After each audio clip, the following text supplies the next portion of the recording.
गेल्या काही वर्षात चिंतेचा विषय बनलेल्या मराठवाड्यातील शेतकरी आत्महत्यांचा प्रश्न आता आणखीनच गंभीर होत चाललाय। कारण गेल्या 11 महिन्यात मराठवाड्यात तब्बल 822 शेतकऱ्यांनी आत्महत्या करत आपलं जीवन संपवलंय। धक्कादायक म्हणजे आत्महत्या करणाऱ्या 822 शेतकऱ्यांपैकी 314 प्रकरणं अजूनही चौकशीसाठी प्रलंबित दिसतात, तर 55 प्रकरणं ही अपात्र ठरलेली आहे आणि ही सर्व आकडेवारी नोव्हेंबर महिन्यापर्यंतची असल्याचं पाहायला मिळत आहे। विशेष म्हणजे सर्वाधिक आत्महत्या गेल्या सरकारमध्ये कृषी मंत्री राहिलेल्या धनंजय मुंडे यांच्या बीड जिल्ह्यातील असल्याचं समोर आलंय।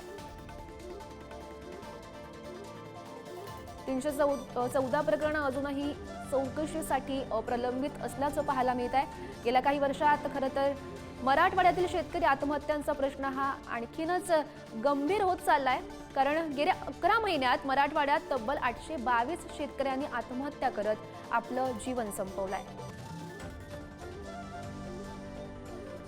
तर या संदर्भात अधिकची माहिती जाणून घेऊयात। आमचे प्रतिनिधी सचिन जुरे सध्या आपल्यासोबत आहेत।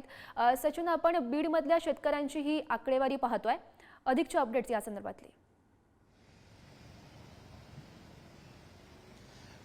आपण पाहिलं की 11 महिन्यामध्ये 800 पेक्षा जास्त शेतकऱ्यांनी मृत्यूला कवटाळलेला आहे। आपण पाहतो की मराठवाड्यामध्ये निसर्गाचा जो लहरीपणा होता, कधी अतिवृष्टी कधी दुष्काळ अशा पद्धतीचा सामना केला होता। त्यामुळे गेली अनेक वर्ष सातत्याने अशा दुष्काळाचा सामना शेतकऱ्यांना करावा लागतोय। त्यामुळे शेतकरी कर्जबाजारी झालेला आहे आणि यावर्षी देखील आपण पाहतोय की हवामानामध्ये सातत्याने बदल होत आहे। त्यामुळे यावर्षी जर आपण पाहिले तर 11 महिन्यामध्ये जवळपास 822 पेक्षा अधिक शेतकऱ्यांनी आत्महत्या केली। यामध्ये सर्वाधिक म्हणजे बीड जिल्हा अग्रेसर आहे। त्यामध्ये बीड जिल्ह्यामध्ये सर्वाधिक शेतकऱ्यांच्या आत्महत्या झालेल्या आहे आणि आपण जर पाहतो तर अनेक शेकडो प्रकरण अशी आहेत की जे अजूनही प्रलंबित आहे। त्यामुळे ज्या शेतकऱ्यांनी आत्महत्या केली त्यांच्या कुटुंबांना अजूनही मदत मिळाली नाही अशी परिस्थिती सध्या या मराठवाड्याची आहे। त्यामुळे किमान तातडीने जे शेतकऱ्यांनी राहिलेली मदत आहे शेतकऱ्यांच्या नातेवाईकांना ती तरी तातडीने देण्यात यावी अशी देखील एक मागणी समोर येत आहे। मात्र हा जो आकडा आहे मराठवाड्याचा, हा मोठा आकडा आहे, हा चिंताजनक आकडा आहे। कुठेतरी प्रशासन सातत्याने म्हणतंय की शेतकऱ्यांची आत्महत्या कमी करू, मात्र कागदावरती ते दिसतंय। मात्र जर आपण पाहिलं प्रत्यक्षात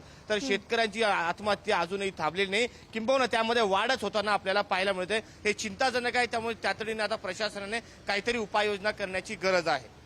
हो, नक्कीच सचिन, धन्यवाद दिलेल्या सविस्तर माहितीसाठी।